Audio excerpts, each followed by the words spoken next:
ಶಬರಿಮಲೆ ಅಯ್ಯಪ್ಪನ ಸನ್ನಿಧಿಗೆ ಭಕ್ತ ಸಾಗರವೇ ಹರಿದು ಬರ್ತಿದೆ. ತಲೆ ಮೇಲೆ ಇರುಮುಡಿ ಹೊತ್ತು ಬರ್ತಿರೋ ಭಕ್ತರನ್ನ ಸಾವಿನ ದವಡೆಗೆ ನೂಕ್ತಿದೆ ಕಣ್ಣಿಗೆ ಕಾಣದ ಜೀವಿ. ಕಣ್ಣಿಗೆ ಕಾಣದ ಆ ಶತ್ರುವಿನ ದಾಳಿ ಹೇಗಿದೆ ಗೊತ್ತಾ? ಇದುವರೆಗೂ ಸತ್ತವರೆಷ್ಟು, ನರಳುತ್ತಾ ಆಸ್ಪತ್ರೆ ಪಾಲಾದವರೆಷ್ಟು? ಆ ರಣಭಯಂಕರ ಸ್ಟೋರಿ ಇಲ್ಲಿದೆ ನೋಡಿ.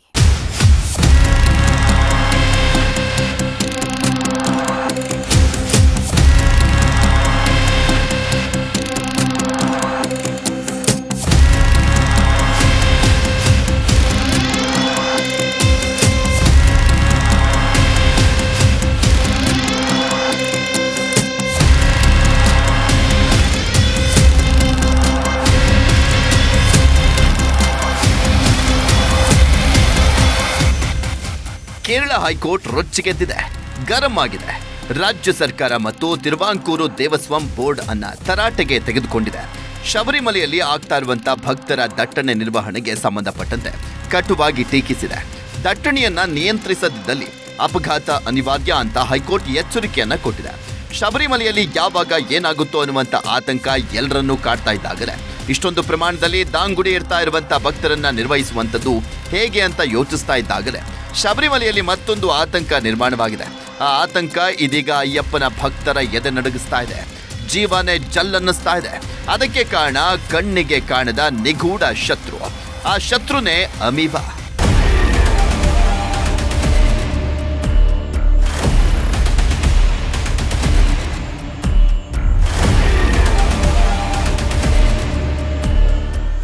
ಅಮೀಬಾ, ಮಿದುಳು ತಿನ್ನುವ ಅಮೀಬಾ. ಶಬರಿಮಲೆ ಯಾತ್ರೆ ಆರಂಭ ಆಗ್ತಾ ಇದ್ದಂತೆ ಸಾಗರದಂತೆ ಬರುವಂತ ಭಕ್ತರನ್ನ ಹೇಗೆ ನಿರ್ವಹಿಸೋದು ಅನ್ನುವಂಥ ಪ್ರಶ್ನೆ ಕಾಡ್ತಾ ಇತ್ತು. ಆದ್ರೀಗ ಅಯ್ಯಪ್ಪನ ಸನ್ನಿಧಿಗೆ ಬರುವಂತ ಭಕ್ತರ ಜೀವ ಹೇಗೆ ಉಳಿಸೋದು ಅನ್ನುವಂಥ ಪ್ರಶ್ನೆ ಎಲ್ಲರನ್ನ ಕಾಡ್ತಾ ಇದೆ. ಅದಕ್ಕೆ ಕಾರಣ ಅಮೀಬಾ ಅನ್ನುವಂಥ ಸೂಕ್ಷ್ಮ ಜೀವಿ, ಮೆದುಳು ತಿನ್ನುವಂತ ಅಮೀಬಾ ಶಬರಿಮಲೆಗೆ ಬರುವಂತ ಭಕ್ತರನ್ನ ಕಾಡ್ತಾ ಇದೆ. ದಿಢೀರನೆ ಭಕ್ತರ ದೇಹವನ್ನ ಸೇರಿ ನರಳುವಂತೆ ಮಾಡ್ತಾ ಇದೆ. ಇಂಥ ಅಪಾಯಕಾರಿ ಅಮೀಬಾದ ಸೋಂಕಿನ ಆತಂಕ ಇದೀಗ ಎಲ್ಲರನ್ನೂ ಭಯಭೀತಗೊಳಿಸ್ತಾ ಇದೆ.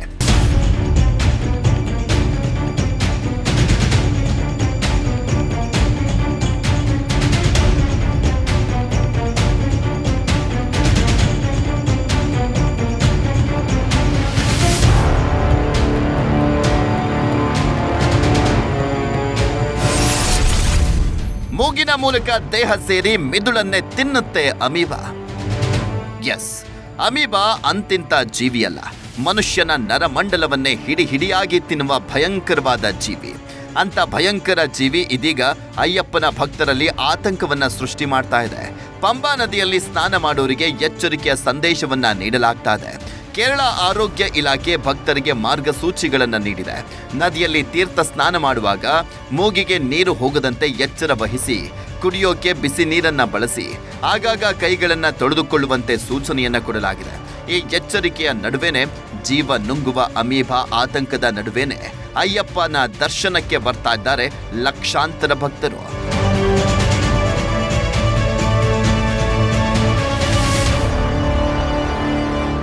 ಎಲ್ಲ ಭಕ್ತರಲ್ಲಿ ವಿನಂತಿ ಏನಂದರೆ, ಶಬರಿಮಲೆಯಲ್ಲಿ ಪಂಪಾ ನದಿಯಲ್ಲಿ ಕಲುಷಿತ ನೀರು ಬರ್ತಾ ಇದೆ. ಅದರಿಂದ ಮೆದುಳು ಜ್ವರ ಇದೆ, ಹಂದಿಗಳಿದೆ ಅಲ್ಲಿ. ಅದರಿಂದ ಯಾರು ನಿಂತ ನೀರಿನಲ್ಲಿ ಸ್ನಾನ ಮಾಡಬಾರ್ದು. ಒಂದು ಹರಿಯುವ ನದಿಯಲ್ಲಿ ನೀರು ಸ್ನಾನ ಮಾಡಿರಿ. ಹಾಗೆ ಹೆದರಬೇಕಾಗಿಲ್ಲ. ನೀವು ತ್ರಿವೇಣಿ ಸಂಗಮದಿಂದ ಬಲಗಡೆ ಇದರಲ್ಲಿ ಸ್ನಾನ ಮಾಡಿದರೆ ಒಳ್ಳೆಯದು. ಯಾಕಂದರೆ ಅದರಲ್ಲಿ ಶುದ್ಧ ನೀರು ಬರ್ತದೆ. ಆ ಕಡೆ ತ್ರಿವೇಣಿ ಸಂಗಮದಲ್ಲಿ ಹೋಗುವಾಗ ಬಲಗಡೆಯಿಂದ, ಮುಂದುಗಡೆಯಿಂದ ಬರೋದು ಕಲ್ಲರ್ ತೋಡು, ಕುಂಭದಳ ತೋಡು, 3 ಸೇರ್ತದೆ ಅಲ್ಲ. ಅದರಲ್ಲಿ ಕುಂಭದಳ ತೋಡಿನ ಕಲುಷಿತ ನೀರು ಬರ್ತದೆ. ಯಾಕಂದರೆ ಅದು ಸನ್ನಿಧಾನದಿಂದ ಬರೋದು. ಅದಕ್ಕೆ ಎಲ್ಲರೂ ಜಾಗೃತರಾಗಿ ಹೆದರಬೇಡಿ, ಅಯ್ಯಪ್ಪ ನಿಮ್ಮ ಹಿಂದೆ ಇದ್ದಾರೆ.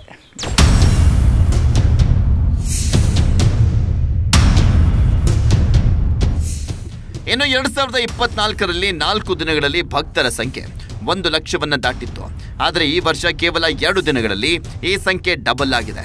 ನಿಲಕಲ್, ಯರುಮೆಲಿ, ಇಲವುಂಗಲ್ ಕೇಂದ್ರಗಳನ್ನು ದಾಟಿ ಸಾಗರದಂತೆ ನುಗ್ಗಿ ಬರ್ತಾ ಇರುವಂತ ಭಕ್ತರು ಅಮೀಬಾ ಆತಂಕದ ನಡುವಲ್ಲಿ ಅಯ್ಯಪ್ಪನ ದರ್ಶನವನ್ನ ಮಾಡ್ತಾ ಇದ್ದಾರೆ. 2025ರಲ್ಲಿ ಬರೀ 48 ಗಂಟೆಗಳಲ್ಲಿ 2 ಲಕ್ಷ ಜನರು ಅಯ್ಯಪ್ಪನ ದರ್ಶನವನ್ನ ಪಡೆದಿರುವಂಥದ್ದು. ಭಕ್ತರ ಸಂಖ್ಯೆ ಅದೆಷ್ಟು ಹೆಚ್ಚಾಗಿದೆ ಅನ್ನೋದನ್ನ ಸಾರಿ ಸಾರಿ ಹೇಳ್ತಾ ಇದೆ.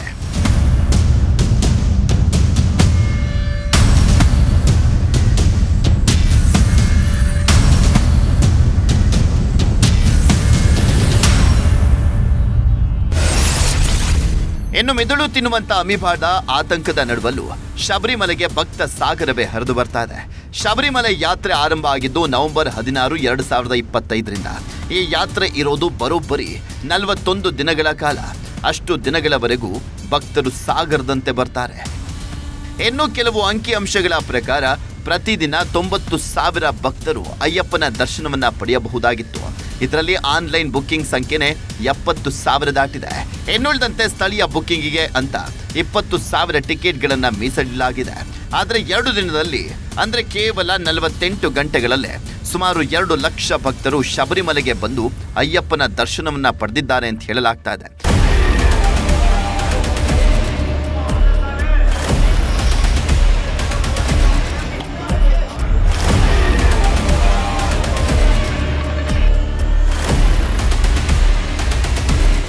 ಹೀಗೆ ದಿನದಿಂದ ದಿನಕ್ಕೆ ಹೆಚ್ಚಿನ ಪ್ರಮಾಣದಲ್ಲಿ ಶಬರಿಮಲೆಗೆ ಬರ್ತಾ ಇರುವಂತ ಭಕ್ತರಿಗೆ ಇದೀಗ ಅಮೀಬಾ ಆತಂಕ ಎದುರಾಗಿದೆ. ಪಂಬಾ ನದಿಯಲ್ಲಿ ಸ್ನಾನ ಮಾಡುವಾಗ ಎಚ್ಚರಿಕೆಯಿಂದ ಇರಿ ಅಂತ ಎಲ್ರಿಗೂ ಕಿವಿ ಮಾತು ಹೇಳಲಾಗ್ತಾ ಇದೆ. ಜನದಟ್ಟಣೆ ನಿರ್ವಹಿಸುವುದು ಒಂದು ರೀತಿಯ ಸಮಸ್ಯೆ ಆದರೆ ಅಮೀಬಾದಿಂದ ಭಕ್ತರನ್ನ ಪಾರು ಮಾಡೋದು ಮತ್ತೊಂದು ರೀತಿಯ ಸವಾಲಾಗಿದೆ.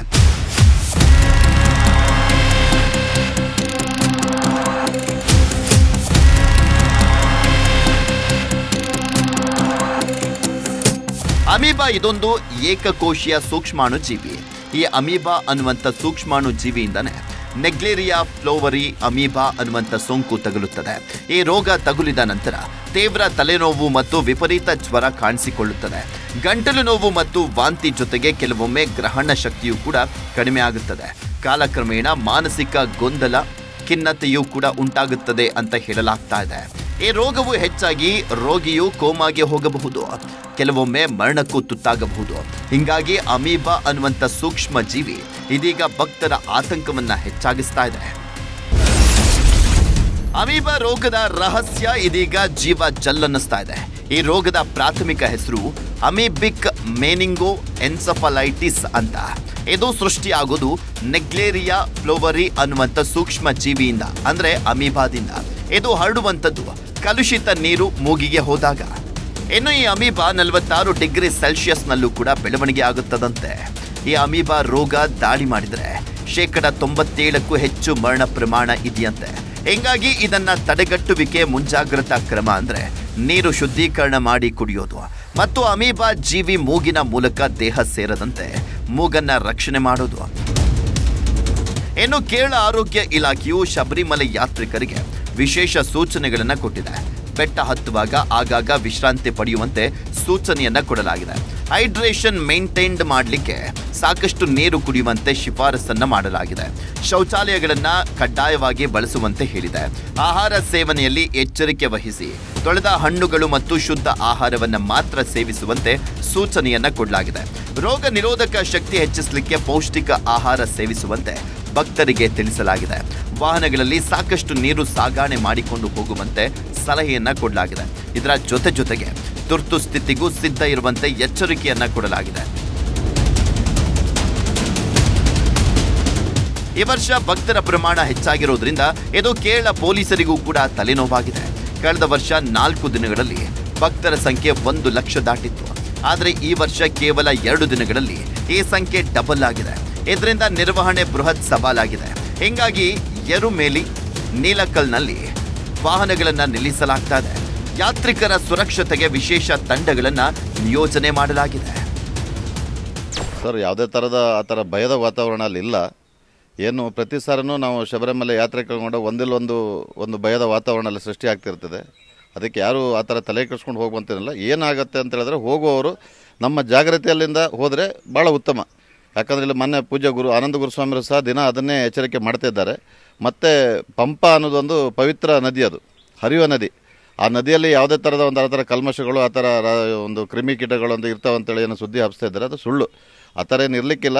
ಇನ್ನು ಮುಂದಿನ ಸಹ ಹೋಗುವವರು ಆದಷ್ಟು ಮುಂಜಾಗ್ರತಾ ಕ್ರಮ ವಹಿಸಿ ಅಲ್ಲಿಂದ ಸ್ನಾನ ಮಾಡಬೇಕಾದ್ರೆ ಅಲ್ಲಿ ಏನು ಎಚ್ಚರಿಕೆ ಕೊಡ್ತಿದೆ ಗೌರ್ಮೆಂಟು ಅಥವಾ ಅಲ್ಲಿಯ ಸಿಬ್ಬಂದಿಗಳು ಏನು ಪೊಲೀಸ್ ಸಿಬ್ಬಂದಿ ಏನು ಗೈಡೆನ್ಸ್ ಕೊಡ್ತಿದೆ ಆ ಗೈಡೆನ್ಸ್ ಫಾಲೋ ಮಾಡಿಕೊಂಡು ಹೋಗೋದು ಒಳ್ಳೆಯದಂತ ನನ್ನ ಅನಿಸಿಕೆ.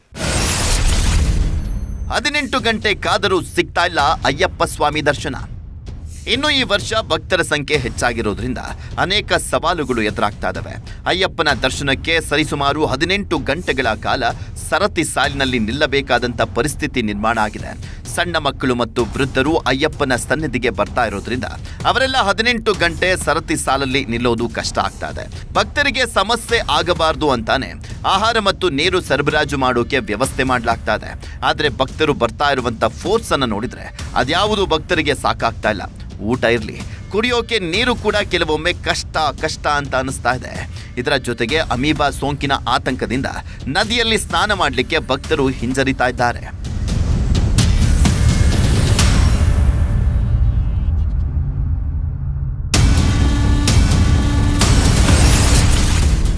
ಇನ್ನು ವರ್ಷದಿಂದ ವರ್ಷಕ್ಕೆ ಹೆಚ್ಚಾಗ್ತಾ ಇದೆ ಯಾತ್ರಿಕರ ಸಂಖ್ಯೆ. 2024ರಲ್ಲಿ 48 ಗಂಟೆಗಳಲ್ಲಿ ಒಟ್ಟು 1 ಲಕ್ಷಕ್ಕೂ ಹೆಚ್ಚು ಭಕ್ತರು ಅಯ್ಯಪ್ಪನ ದರ್ಶನವನ್ನ ಪಡೆದಿದ್ರು. ಆ ಪ್ರಕಾರವಾಗಿ ಒಟ್ಟು 1.2 ಕೋಟಿ ಭಕ್ತರಿಗೆ ಅಯ್ಯಪ್ಪನ ದರ್ಶನ ಭಾಗ್ಯ ದಕ್ಕಿತ್ತು. ಆದರೆ ಈ ವರ್ಷ ಅಂದರೆ 2025ರಲ್ಲಿ 48 ಗಂಟೆಗಳಲ್ಲಿ 2 ಲಕ್ಷಕ್ಕೂ ಹೆಚ್ಚಿನ ಭಕ್ತರು ಆಗಮಿಸಿದ್ದಾರೆ. ಆ ಪ್ರಕಾರವಾಗಿ ಒಟ್ಟು 2 ಕೋಟಿಗೂ ಹೆಚ್ಚು ಭಕ್ತರು ಈ ಸಲ ಅಯ್ಯಪ್ಪನ ದರ್ಶನ ಮಾಡಲಿದ್ದಾರೆ ಅಂತ ಅಂದಾಜಿಸಲಾಗಿದೆ.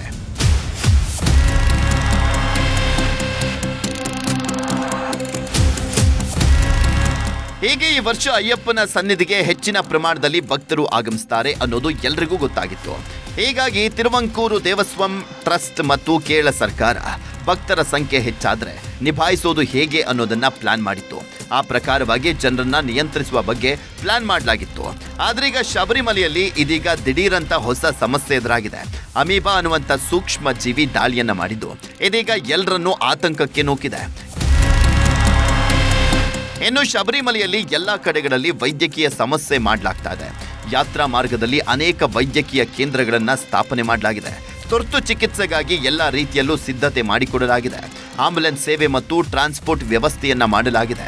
ಭಕ್ತರಿಗೆ ಅನಾರೋಗ್ಯ ಎದುರಾದಲ್ಲಿ ಅವರಿಗೆ ತತ್ಕ್ಷಣವೇ ಚಿಕಿತ್ಸೆ ನೀಡೋದಕ್ಕೆ ಅಂತಾನೆ ವೈದ್ಯರು ಮತ್ತು ನರ್ಸಿಂಗ್ ಸಿಬ್ಬಂದಿಯ ಸಂಖ್ಯೆಯನ್ನು ಹೆಚ್ಚಿಸಲಾಗಿದೆ. ಅಗತ್ಯ ಔಷಧಿಗಳು ಮತ್ತು ವೈದ್ಯಕೀಯ ಉಪಕರಣಗಳನ್ನು ಸಿದ್ಧವಾಗಿ ಇಟ್ಟುಕೊಳ್ಳಲಾಗಿದೆ. ಎಷ್ಟಿದ್ರೂ ಕೂಡ ಅಮೀಬಾ ಅನ್ನುವಂಥ ಸೂಕ್ಷ್ಮ ಜೀವಿ ಎಲ್ಲರ ಎದೆ ನಡಗಿಸ್ತಾ ಇದೆ. ಎಲ್ಲರ ಕಣ್ತಪ್ಪಿಸಿ ಜನರ ದೇಹ ಸೇರಿ ಮಿದುಳನ್ನೇ ತಿಂದು ನರಳಿ ಸಾಯುವಂತೆ ಮಾಡ್ತಾ ಇದೆ.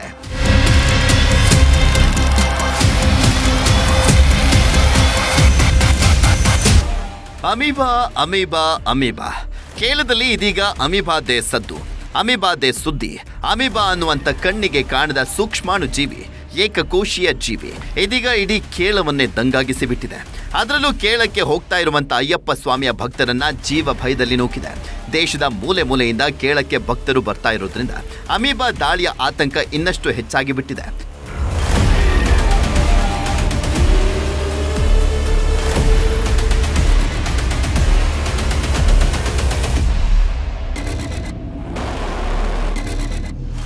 ಕೇರಳ ರಾಜ್ಯದಲ್ಲಿ ಅಮೀಬಾ ಸೋಂಕಿನ ಪ್ರಕರಣಗಳು ಕಳೆದ 5 ವರ್ಷಗಳಲ್ಲಿ ಗಮನಾರ್ಹವಾಗಿ ಹೆಚ್ಚಾಗಿವೆ.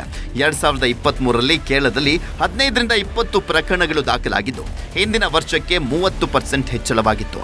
ಆದ್ರೀಗ 2025ರಲ್ಲಿ 23ಕ್ಕೂ ಹೆಚ್ಚು ಸಾವುಗಳನ್ನು ಸೃಷ್ಟಿ ಮಾಡುವ ಮೂಲಕ ಇಡೀ ಕೇರಳವನ್ನೇ ಕಂಗಾಲಾಗಿಸ್ತಾ ಇದೆ.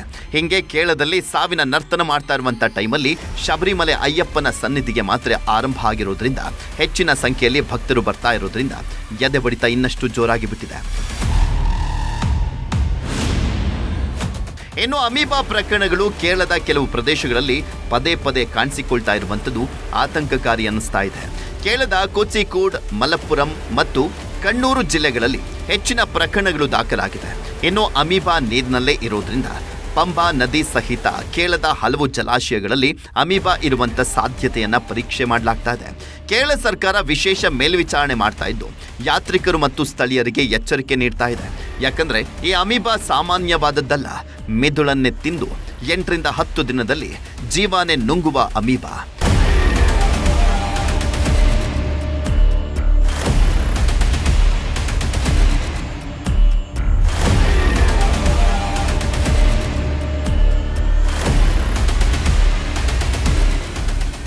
ಇನ್ನು ಕೇರಳವನ್ನ ಕಾಡ್ತಾ ಇರುವಂತ ಮಿದುಳು ತಿನ್ನುವಂತ ಅಮೀಬಾ ಬರೀ ಕೇರಳಕ್ಕೆ ಮಾತ್ರ ಸೀಮಿತವಾಗಿಲ್ಲ.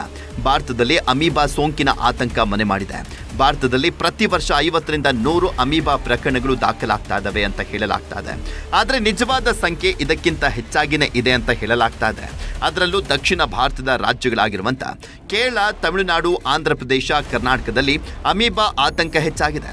ಯಾಕೆಂದರೆ ಅಯ್ಯಪ್ಪನ ಸನ್ನಿಧಿಗೆ ಹೆಚ್ಚಾಗಿ ಹೋಗ್ತಾ ಇರುವಂಥದ್ದು ದಕ್ಷಿಣದ ರಾಜ್ಯದವರೇ, ಅವರಲ್ಲಿ ಕರ್ನಾಟಕದವರು ಹೆಚ್ಚು.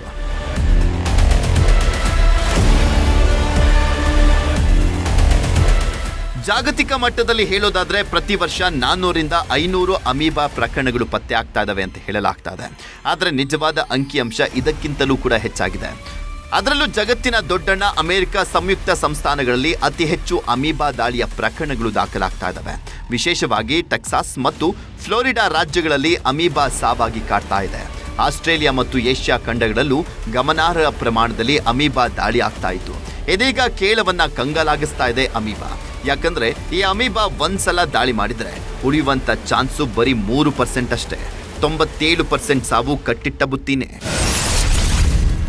ಅಮೀಬಾ ಸೋಂಕಿಗೆ ಚಿಕಿತ್ಸೆ ಹೇಗೆ ಅಂತ ನೋಡೋದಾದ್ರೆ ಅಮೀಬಾದಿಂದ ಸೋಂಕು ತಗುಲಿದೆ ಅನ್ನೋದನ್ನ ಆರಂಭಿಕ ಹಂತದಲ್ಲೇ ಪತ್ತೆ ಹಚ್ಚಬೇಕು. ಆರಂಭಿಕ ಹಂತದಲ್ಲೇ ರೋಗ ಪತ್ತೆ ಹಚ್ಚಿ ಇಮಿಡಿಯೇಟ್ ಆಗಿ ಚಿಕಿತ್ಸೆಯನ್ನ ಪಡೆಯಬೇಕು. ಸಾಮಾನ್ಯ ಜ್ವರ ಬಂದಾಕ್ಷಣ ಆಸ್ಪತ್ರೆಗೆ ತೆರಳಬೇಕು. ಯಾವ ಕಾರಣಕ್ಕೂ ಜ್ವರ ಬಂದಿದೆ ಅನ್ನೋದನ್ನ ಪತ್ತೆ ಹಚ್ಚಿ ದೃಢಪಡಿಸಿಕೊಳ್ಬೇಕು. ಕೆಲವೊಮ್ಮೆ ICU ಮತ್ತು ಇಂಟೆನ್ಸಿವ್ ಕೇರ್ನಲ್ಲಿ ಚಿಕಿತ್ಸೆ ಅಗತ್ಯ ಇರುತ್ತೆ. ಅಗತ್ಯಕ್ಕೆ ತಕ್ಕಂತೆ ತತ್ಕ್ಷಣವೇ ಚಿಕಿತ್ಸೆ ಪಡಿಬೇಕಾಗಿದೆ. ಸೋಂಕು ಬಂದ 48 ಗಂಟೆಗಳಲ್ಲಿ ಚಿಕಿತ್ಸೆ ಪ್ರಾರಂಭ ಅಗತ್ಯ. ಹೀಗಾದಾಗ ಅಮೀಬಾದಿಂದ ಪಾರಾಗಬಹುದು. ಇನ್ನು ಶಬರಿಮಲೆ ಅಯ್ಯಪ್ಪನ ಸನ್ನಿಧಿಗೆ ಬರುವಂತ ಭಕ್ತರಿಗೆ ಅಮೀಬಾ ಅನ್ನುವಂಥ ಶತ್ರು ಸಾವಾಗಿ ಕಾಡ್ತಿದ್ದಾನೆ. ಅದರಲ್ಲೂ ಅಯ್ಯಪ್ಪನ ಸನ್ನಿಧಿಗೆ ಹೋಗುವಂತ ದಾರಿ ದಟ್ಟಾರಣ್ಯ ಪ್ರದೇಶ ಆಗಿರೋದ್ರಿಂದ ಅಲ್ಲಲ್ಲಿ ನೀರು ಹರಿತಾ ಇದೆ. ಕೆಲವು ಕಡೆ ನೀರು ನಿಂತಿದ್ದೂ ಇದೆ. ಹೀಗೆ ನಿಂತ ನೀರಲ್ಲಿ, ನದಿಗಳಲ್ಲಿ ಅಮೀಬಾ ಸದ್ದೇ ಇಲ್ಲದೆ ಹುಟ್ಟಿಕೊಳ್ತಾ ಇದೆ. ಯಾವ ಜಾಗದಲ್ಲಿ ಅಮೀಬಾ ಇದೆ, ಯಾವ ಜಾಗದಲ್ಲಿ ಇಲ್ಲ ಅನ್ನೋದು ಭಕ್ತರಿಗಾಗ್ಲಿ ಕೇರಳ ಸರ್ಕಾರಕ್ಕಾಗ್ಲಿ ಗೊತ್ತೇ ಆಗ್ತಾ ಇಲ್ಲ. ಹೀಗಾಗಿ ಅಯ್ಯಪ್ಪನ ಸನ್ನಿಧಿಗೆ ಬರುವಂತ ಅಷ್ಟು ಭಕ್ತರಿಗೂ ಆತಂಕಕಾರಿ ಅನ್ನಿಸ್ತಾ ಇದೆ. ಇನ್ನು ಈ ಅಮೀಬಾ ನಗರಗಳಿಗಿಂತ ಗ್ರಾಮೀಣ ಪ್ರದೇಶಗಳಲ್ಲಿ ಹೆಚ್ಚು ಅಪಾಯಕಾರಿಯಾಗಿ ಕಾಡ್ತಾ ಇದೆ. ಅದರಲ್ಲೂ ಹೆಚ್ಚಾಗಿ ನದಿಗಳು, ಜಲಾಶಯಗಳಲ್ಲಿ ಅಮೀಬಾ ಆತಂಕ ಇರೋದ್ರಿಂದ ಕೇರಳದ ಬಹುತೇಕ ನದಿಗಳಲ್ಲಿ ತಪಾಸಣೆ ಮಾಡಲಾಗ್ತಾ ಇದೆ. ಇದೇ ಕಾರಣಕ್ಕೆ ಅಯ್ಯಪ್ಪನ ಸನ್ನಿಧಿಗೆ ತೆರಳ್ತಾ ಇರುವಂತ ಭಕ್ತರಿಗೂ ಪಂಬಾ ನದಿಯಲ್ಲಿನ ಸ್ನಾನದ ಬಗ್ಗೆ ಎಚ್ಚರಿಕೆ ನೀಡಲಾಗ್ತಾ ಇದೆ. ಮೂಗಿಗೆ ಮಾಸ್ಕ್ ಅನ್ನು ಹಾಕೊಂಡು ಸ್ನಾನ ಮಾಡಿ, ಇಲ್ದಿದ್ರೆ ಕಾಣದ ಶತ್ರು ನಿಮ್ಮ ದೇಹ ಸೇರಿ ಬಿಡ್ತಾನೆ ಅಂತ ಎಚ್ಚರಿಸಲಾಗ್ತಾ ಇದೆ.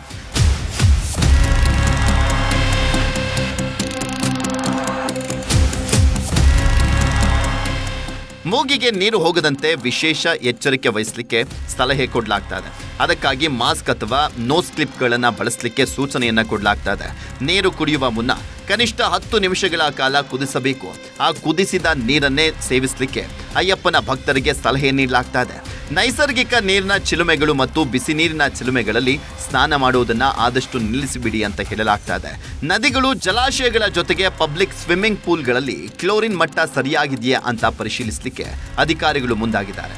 ಎಷ್ಟು ಸಾಧ್ಯವೋ ಅಷ್ಟು ಅಮೀಬಾಗೆ ಕಡಿವಾಣ ಹಾಕೋಕೆ ಕೇರಳ ಸರ್ಕಾರ ಟ್ರೈ ಮಾಡ್ತಾ ಇದೆ. ಎಷ್ಟಿದ್ರೂ ಕೂಡ ಯಾರನ್ನ ಹೇಗೆ ಕಾಡುತ್ತೋ ಅನ್ನುವಂಥ ಆತಂಕ ಭಕ್ತರನ್ನ ಕಾಡ್ತಾ ಇದೆ. ಇನ್ನು ಶಬರಿಮಲೆಯಲ್ಲಿ ಸಾಕಷ್ಟು ಸುರಕ್ಷತಾ ಕ್ರಮಗಳನ್ನು ಕೈಗೊಳ್ಳಲಾಗಿದೆ. ಸ್ಟ್ರಾಟಜಿಕ್ ಸ್ಥಳಗಳಲ್ಲಿ ಪೊಲೀಸ್ ತಂಡಗಳನ್ನು ನಿಯೋಜನೆ ಮಾಡಲಾಗಿದೆ. CCTV ಮೂಲಕ 24/7 ಭಕ್ತರ ಮೇಲೆ ನಿಗಾ ವಹಿಸಲಾಗ್ತಾ ಇದೆ. ಯಾತ್ರಿಕರ ಭದ್ರತೆಗೆ ವಿಶೇಷ ತಂಡಗಳನ್ನು ರಚನೆ ಮಾಡಲಾಗಿದೆ. ತುರ್ತು ಸಹಾಯಕ್ಕೆ ಬೇಕಾದಂಥ ಎಲ್ಲ ವ್ಯವಸ್ಥೆಯನ್ನ ಮಾಡಲಾಗಿದೆ. ಮಹಿಳಾ ಭಕ್ತರ ಸುರಕ್ಷತಾ ವ್ಯವಸ್ಥೆಗಳನ್ನು ಹೆಚ್ಚಿಸಲಾಗಿದೆ. ಅಯ್ಯಪ್ಪನ ದರ್ಶನಕ್ಕೆ ಕರ್ನಾಟಕ ಭಕ್ತರ ದಂಡು. ಕರ್ನಾಟಕಕ್ಕೂ ಕಾಡ್ತಾ ಇದೆ ಅಮೀಬಾ ದಾಳಿ ಆತಂಕ. 2019ರಲ್ಲಿ ಕೊರೋನಾ ಸೋಂಕು, 2025ರಲ್ಲಿ ಅಮೀಬಾ ಕಂಟಕ. ಗಡಿ ದಾಟಿ ಬರುವುದನ್ನ ತಡೆಯಲಿಕ್ಕೆ ಕರ್ನಾಟಕ ಸರ್ಕಾರ ಕ್ರಮಗಳೇನು? ಕೇರಳದಲ್ಲಿ ಇದೀಗ ಅಮೀಬಾ ಆತಂಕ ಹೆಚ್ಚಾಗಿದೆ. ಜನರನ್ನ ಸಾವಾಗಿ ಕಾಡ್ತಾ ಇರುವಂತ ಅಮೀಬಾ ಮನುಷ್ಯರ ಮಿದುಳನ್ನೇ ಇಂಚಿಂಚಾಗಿ ತಿಂದು ಸಾವಿನ ದವಡೆಗೆ ನೂಕಲಿದೆ. ಇದೇ ಕಾರಣಕ್ಕೆ ಅಮೀಬಾ ದಾಳಿ ಮಾಡ್ತು ಅಂದ್ರೆ 97% ಸಾವು ಫಿಕ್ಸು ಅಂತಾನೆ ಅರ್ಥ. ಇದೇ ಕಾರಣಕ್ಕೆ ಅಮೀಬಾ ಅಂದ್ರೇನೆ ಜೀವ ಜಲ್ಲಂತ ಇದೆ. ಇದೇ ಕಾರಣಕ್ಕೆ ಕೇರಳ ಸರ್ಕಾರ ಹೆಚ್ಚು ಅಲರ್ಟ್ ಆಗಿ ಸೂಕ್ತ ಮತ್ತು ಅಗತ್ಯ ಕ್ರಮಗಳನ್ನು ಇಮ್ಮಿಡಿಯೇಟ್ ಆಗಿ ತಗೊಂಡಿದೆ. ಯಾಕಂದ್ರೆ ಶಬರಿಮಲೆಗೆ ದೇಶದ ಮೂಲೆ ಮೂಲೆಗಳಿಂದಲೂ ಕೂಡ ಭಕ್ತರು ಹರಿದು ಬರ್ತಾರೆ. ಜಗತ್ತಿನ ನಾನಾ ದೇಶಗಳಿಂದಲೂ ಕೂಡ ಭಕ್ತರು ದಾಂಗುಡಿ ಇರ್ತಾರೆ. ಇರುಮುಡಿ ಹೊತ್ತು ಅಯ್ಯಪ್ಪನ ದರ್ಶನಕ್ಕೆ ಬರುವಂಥ ಭಕ್ತರು ದಟ್ಟಾರಣ್ಯದಲ್ಲಿ ಸಾಗಿ ಪಂಬಾ ನದಿಯಲ್ಲಿ ಸ್ನಾನ ಮಾಡಿ ಅಯ್ಯಪ್ಪನ ಸನ್ನಿಧಿಯನ್ನು ತಲುಪಬೇಕು. ಈ ಸಮಯದಲ್ಲಿ ಯಾವ ಕಡೆಯಿಂದ ಹೇಗೆ ಅಮೀಬಾ ದಾಳಿ ಮಾಡುತ್ತೋ ಅನ್ನುವಂಥ ಭಯ ಶುರುವಾಗಿದೆ.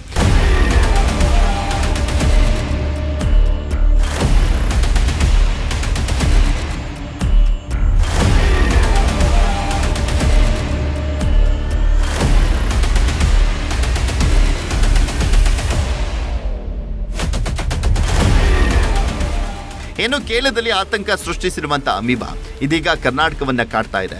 ಕರ್ನಾಟಕಕ್ಕೆ ಅಮೀಬಾ ದಾಳಿ ಮಾಡಿಲ್ಲವಾದರೂ ಯಾವ ಕ್ಷಣದಲ್ಲಿ ಹೇಗೆ ಬರುತ್ತೋ ಅನ್ನುವಂಥ ಆತಂಕ ಶುರುವಾಗಿದೆ.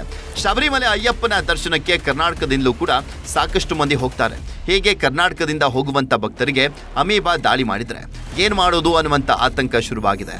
ಅಮೀಬಾ ಸೋಂಕು ತಗುಲಿದ ವ್ಯಕ್ತಿ ಕರ್ನಾಟಕಕ್ಕೆ ಬಂದು ಕರ್ನಾಟಕದಲ್ಲೂ ಕೂಡ ಮೆದುಳು ತಿನ್ನುವಂಥ ಶತ್ರುವಿನ ಅಟ್ಟಹಾಸಕ್ಕೆ ಮುನ್ನುಡಿ ಬರೆಯುತ್ತಾ ಅಮೀಬಾ ಸೋಂಕು ತಗುಲಿದ ವ್ಯಕ್ತಿಯಿಂದ ನಮಗೂ ಎಲ್ಲಿ ಆ ಅಮೀಬಾ ಅಂಟುತ್ತೋ ಅನ್ನುವಂಥ ಆತಂಕವು ಹಲವರಲ್ಲಿದೆ.